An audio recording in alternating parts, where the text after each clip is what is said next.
this is a super exciting part, when we're going to talk about our foundation, which is called the Seeds for Change Foundation. Now, this was started right from the beginning, right when we started RAIN and took this company over. We wanted to incorporate something bigger than really all of us. And the Seeds for Change Foundation is exactly that. And we've been able to impact and help people all around the world that don't even know who RAIN is through this amazing foundation. And Byron, you've brought some special guests to talk about this today. I love it. In case you're exactly right, the bigger we get, the more we can do and the bigger difference we can make in people's lives. And this is happening because of you. And so we thank you first and foremost as we get into this. I'd love to welcome Melissa and Arturo for coming and all the work that they're doing out there. And it's not easy. And I'm sure right now it's not easy. So hello, Arturo. Hello, Melissa. Welcome. Thanks for being here. But how, first off, are things around the world and how is that affecting what we're trying to accomplish here at Seeds for Change? Thank you, Byron. That's an excellent question. And by now we see the word COVID thrown around every second of almost every day. I'd like to talk about COVID as it relates to the work of Seeds for Change Foundation.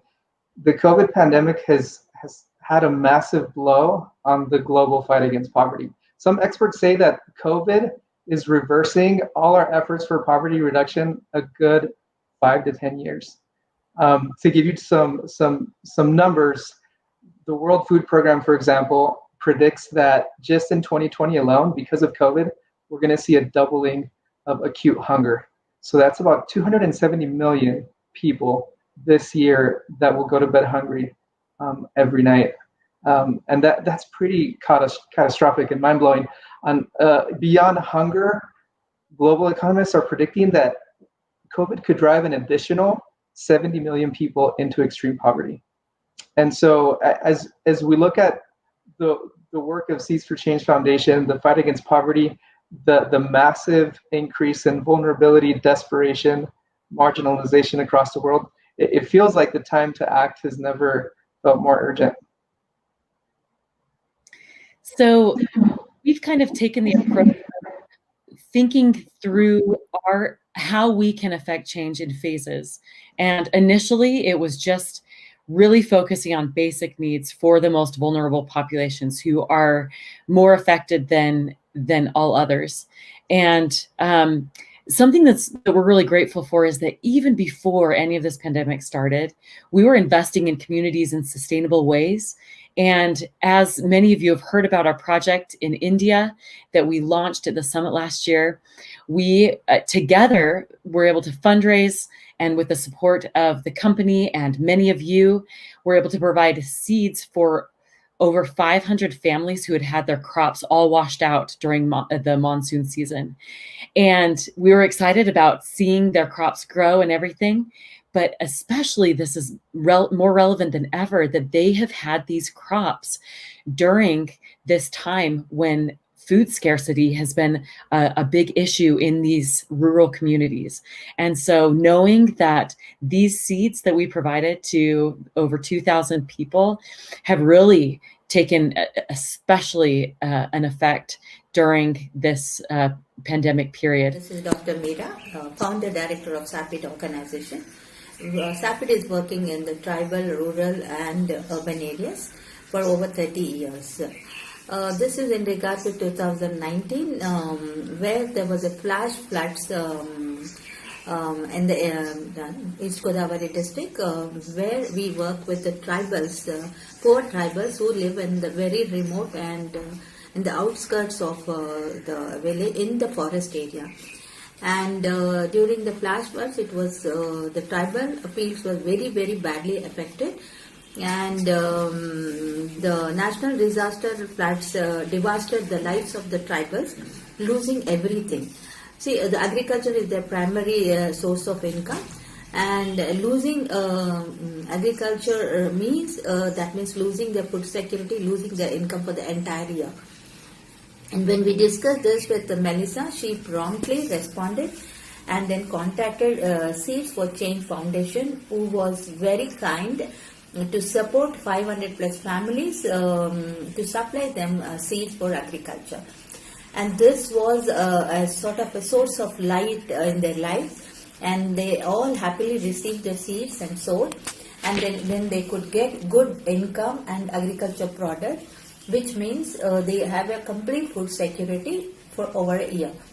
And I need to mention this, during 2020, from March onwards, the entire country was affected with, not only the country, the entire world was affected with the pandemic COVID-19.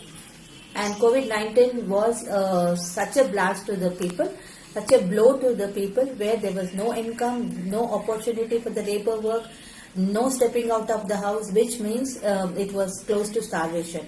But because of this change for Seeds for Change Foundation support for seed, the tribal all had a security for food. They had enough to eat, though they did not have much income, but they had enough to eat, which is worth mentioning. And thank you, Seeds for Change Foundation, for promptly responding to the needs of the poor farmers and the tribal families who live in a very remote area. Thank you very much. Additionally, there at the beginning, as we started understanding who was really being affected most by this disease and by the effects of it, it was the elderly. And so right here, local to Rain's home base in Utah, we work together with Meals on Wheels, which is an organization that works with the elderly, and we provided funding for over 1,000 meals to be delivered to the homes of elderly folks that were shut into their homes and that especially needed help during this time. And many of you know about our partners in Uganda, that we've invested a lot in this community. And while they were in complete shutdown, people were not allowed to go on the streets, we were able to provide funding for our manager to go to each home of our artisans to bring food and sanitation supplies when they were not able to get it. And so really we were able to hold them over for several weeks until they could open back up.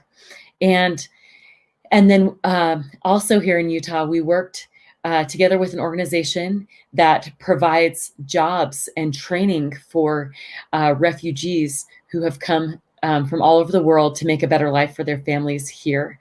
And we, knowing the needs for people to have masks for social mobility and health, we partnered with their sewing program to provide jobs for these women. And many of them had lost their main sources of income during the shutdown. We're able to sew masks that then were distributed throughout the community of refugees in the region. And so this is just a few of the things that we've focused on to provide basic needs to really hold people over during the most intense parts of our economic shutdown. Yes, and now that economies are slowly starting to reopen, our focus is going back to how do we provide sustainable solutions to help people get back on their feet. We realize unemployment is rampant. The economic crisis is affecting people everywhere, again, especially in those poorest communities that are already affected by economic, social instability, conflict, etc. And so in Uganda, our workshop, which Byron, you got to be there for the inauguration. I want to show this quick video of things that are going on the ground right now. I would like to take this opportunity to thank the Seeds for Change Foundation. We are so grateful for your love and for your support. We are so grateful for the sponsorship that you gave us on the land. Not only did you do that, but you enabled us to put up a beautiful structure where we are able to shelter the women and their children as they work. This building is more than you think you sponsored. In this building, questions are answered. In this building, tears are wiped. In this building, hope is found. We are so grateful that we are able to work with women and they are able to bring their children in the same environment. Thank you so much. Thank you so much. And I would like to add this on top of all that you've done. We are so grateful for the sponsorship of the generators. This is going to boost our work and production. Before, we were hiring generators to work in the dark, but now we'll be able to have electricity throughout and we'll be able to do massive productions. This is going to increase our profits by 30%. We are so grateful for your love and your support, and we love you. I would also like to personally thank everyone who has contributed to the Seeds for Change Foundation. Thank you so much, and may you be rewarded for your goodness. And so yeah, that's Uganda. And like I said, Byron, you were able to be there for the inauguration of this building to give you a snapshot of the impact that has happened since then. When we broke ground to construct this workshop to provide employment opportunities to women living in extreme poverty, and these are women who are affected by AIDS, domestic violence, abandonment, health, children with disabilities, you name it. Highly vulnerable, but highly ambitious and resilient women. We were employing 20. Today, this week, there are 250 women being employed at this workshop. And this is a huge victory. Even outside of COVID, it would be a victory. But the fact that within our crisis, we've been able to steadily provide employment opportunities to women to be able to feed their children, ensure that they have access to medical care and education. It's just a huge success, something that could not be possible without you and without your contributions. Lately online, there's been a huge talk about human trafficking, as you've noticed, with 40 million people trapped in conditions of modern slavery right now. And that's everything from commercial sexual exploitation, labor trafficking, forced marriage, domestic servitude, etc. And when you look at what conditions that perpetuate people falling into exploitation, there's one, poverty, and there's two, desperation. And COVID has really driven poverty and desperation off the scale. And the reason I reference this is with major economic crises, we do see an increase in vulnerability and a demand for slave labor and supply chains as people are trying to cut costs. So this is also an issue that we're working with is the fact that this is exacerbating people's vulnerability. Their desperation might make them more inclined to accept job offers abroad where they didn't get trapped into conditions of exploitation or labor trafficking. And we're excited that during this pandemic, we've been able to continue to support our main human trafficking partnership in Kathmandu. For those of you who were at the Las Vegas convention, and which, by the way, I miss interacting with you all. It's always been a joy, but hopefully soon. But at this convention, every attendee got a tote bag. And these tote bags were made by survivors of sexual violence, exploitation, and trafficking. From our partnership in Kathmandu, these women have received vocational training, and it's been a means by which they can generate additional forms of revenue.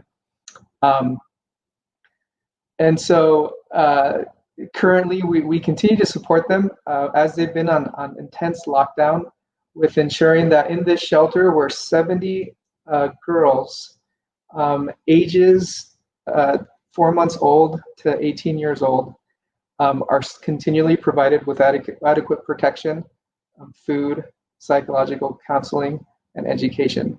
And here is a short thank you video that they would love to share with our Rain Nation. Namaste, hello beautiful soul. I am Menuga Thapa, President of Raksha Nepal. I established this organization in 2004 when I was 21 years old. Raksha means protection. So we want to protect those women, girls and children who have been the victim of sexual violence, rape, domestic violence and trafficking. We are working for sexually exploited Thank girls. you so much for your support. Please join hands together to end modern day slavery. Hello and namaste from Raksha family. My name is Kumari. I was rescued by Raksha Nepal before 6 years ago. Kumari means living goddess. As I want to make you know that here at Roxy Nepal, we are altogether 70 girls, sisters, and we all have got new lives. So we are enjoying here, learning, laughing, crying at Roxy Nepal, and preparing ourselves for future. In such a pandemic situation, without meeting us, without knowing us, you plan to support us and you donated us such a valuable money. I want to thank you from my inner core of my heart that thank you so much for your support. This means a lot for us. It's really valuable. You are not giving us money, you are giving us hope that there is someone helping us, there is someone who trusts us and who is always happy to see us happy and do something in future. Thank you so much from my inner core of heart. I love you. Stay safe. Take care. Thank you.